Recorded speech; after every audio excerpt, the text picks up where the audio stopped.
আপনি দেখছেন news now, আমরা জানি কোনটা খবর।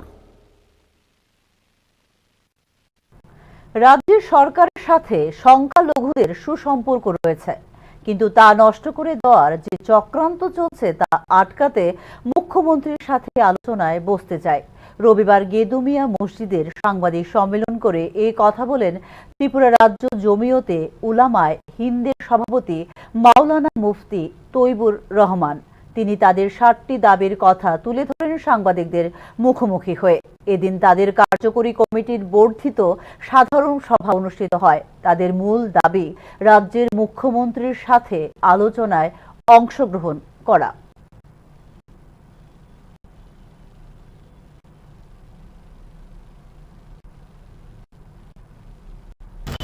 বার্তা ছিল মদ, জুয়া, তাস, ব্যভিচার বন্ধ করা, সমাজের মধ্যে ন্যায়সার আনা, এরপরে একটু পড়তে হইব। তো যেমন মনে করেন কুসংস্কার দূর করা, মদ, জুয়া, তাস বন্ধ করা, প্রতি সমাজের মধ্যে যাতে যে সভা সমিতি হয় যাতে বিধান মতো হয়, এবং যারা সমাজ এবং জাতির এমন কাজ না করা যার দ্বারা মুসলমানদের বদনাম হয়, প্রয়োজন মতো এইভাবে কাজ করা যাতে ভারতের সংবিধান এবং মাদ্রাসা সংবিধান, জমিয়তের সংবিধান এবং ইসলাম ধর্ম মান্যতা করে।